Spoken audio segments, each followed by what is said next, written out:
Good morning, everybody. Today we're going to be working on part 2 of our ZENTANGLE design. Most of you have already completed this step. You designed your background, you gave us big shapes, you added your cactuses in the foreground, middle ground, and background. You have the sun in the way background. Some of you might have done rays of sunshine. I did mine in circles. You could do them either way. And then in all of these little spaces, you were to add your ZENTANGLE designs. Mine's not quite finished, but I can add some more. So this design, I kind of started with some lines. I'm just going to go back in with one of my art pens, and I'm going to do 3 lines going one way, and then I go 3 lines going the opposite way, and wherever it ends, I start them. Sometimes I could do 4. I make sure they all connect. Here I'll do some 3, some this way, just like that, as I start to fill up the rest of the design. There was some confusion with our ZENTANGLEs. Some of you handed them in to me like this and said, Miss Eamon, I'm done. But what I wanted you to do was to fill in each one of your empty spaces. I might have even left you a private comment letting you know that you had to fill in each one of these spaces. So I would still need to do my ZENTANGLEs in all of these spaces in the sun, in these big mountains in the background, and even in these small spaces in the foreground.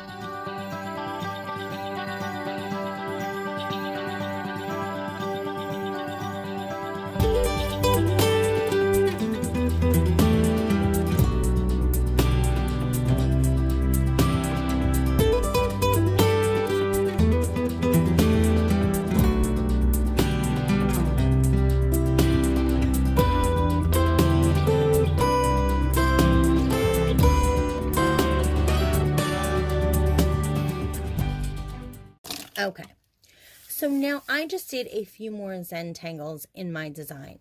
I wanted to show you how it should start to fill up all the pieces of essentially your puzzle that you've made with your cactus designs. I've done some that kind of look like they're a little bit gray because there's a little bit of white between a little tiny bit of black. That will help this to read as a gray color. The ones that are very dark read more black, so you can see the difference between these two designs. I kind of want to put a white, a black, a gray. I want to spread them out. I don't really want to have something that has a lot of white next to something else that has a lot of white. So here, this is much darker than this spot, and this spot is much lighter than this spot. So it gives it a nice contrast. The way that I did this was using my pens, and I just kind of wanted to give you a little bit of some information on pens if you really like doing these, because I know we really didn't talk about it. Most of you probably had something like this at home. You had your fine point Sharpie. You might have had a ultra thin Sharpie. You may have even had a Sharpie pen. These alone will work fantastic for your ZENTANGLE.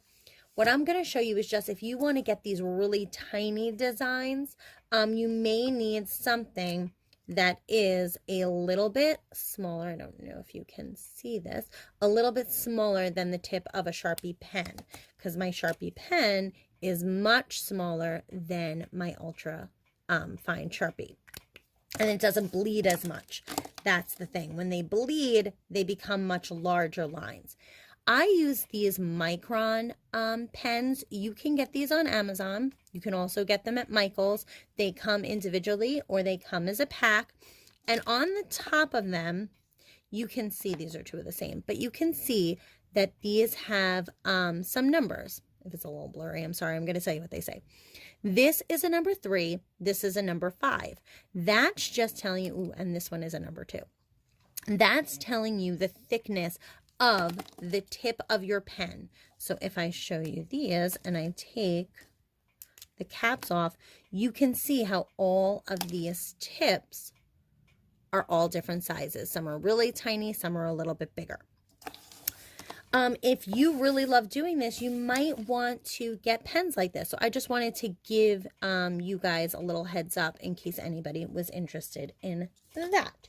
So now I'm going to show you the next step of our Zentangle designs, which is going to be to add the color.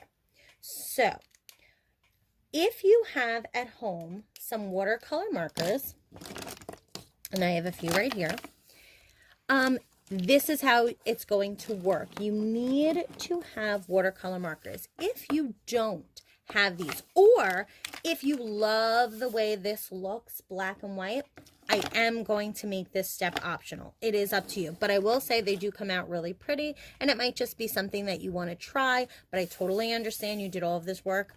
If you want to leave it, I get it, but I want to show you this anyway. What I'm going to do is I'm going to take one of my watercolor markers.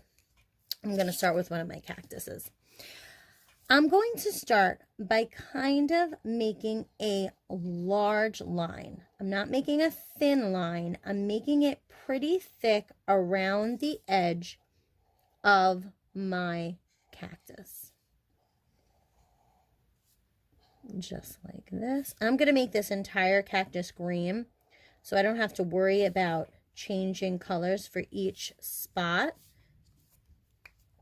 And then what I'm going to do is I'm going to take a little cup of water, and I'm going to take a paintbrush, and I'm just going to dip a little bit of water, and I'm going to start to paint over my watercolor marker.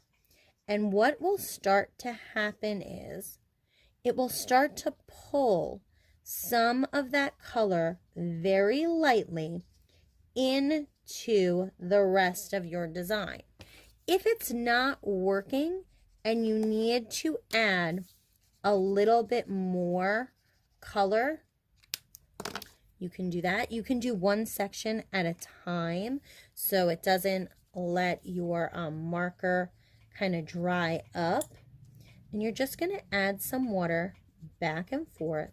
And what it will start to do is it will give you this kind of really light color. So it's not going to cover up your designs, which I know some of you might be a little bit hesitant about. It's not going to do that. What it's going to do is just give you this really kind of pastel-y color in your designs. And you can kind of see in that cactus that now it's kind of still a little bit white, but it's got this kind of tint of green. So it's just giving you that little pop of color.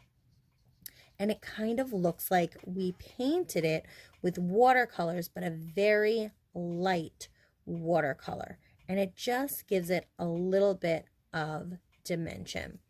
So you can kind of do things like this. You can also add some really cool designs. You don't have to follow any real rules of what colors you'd like to put where. If you want to make something look like a sunset, you can add some of like your oranges and your reds in there. You might even want to add some of your purples.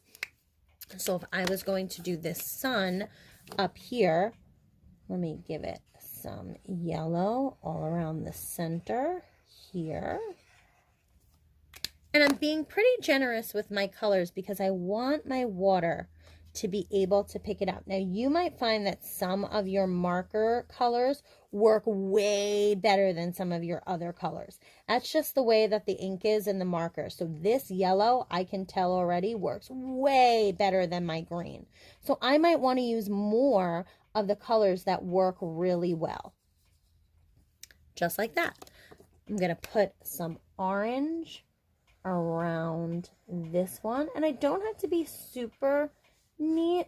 I just want to make sure that there's enough of that marker ink so that I can blend it. And here, ooh, that orange works really nice. And it'll even blend in to some of your other colors as well.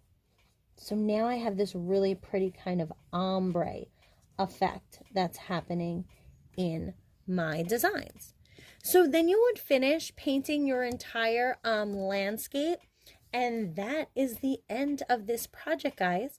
I will give you a few examples of it in the lesson on the bottom so you can see what it looks like when it's all completed. Have fun, guys. Can't wait to see them. Bye.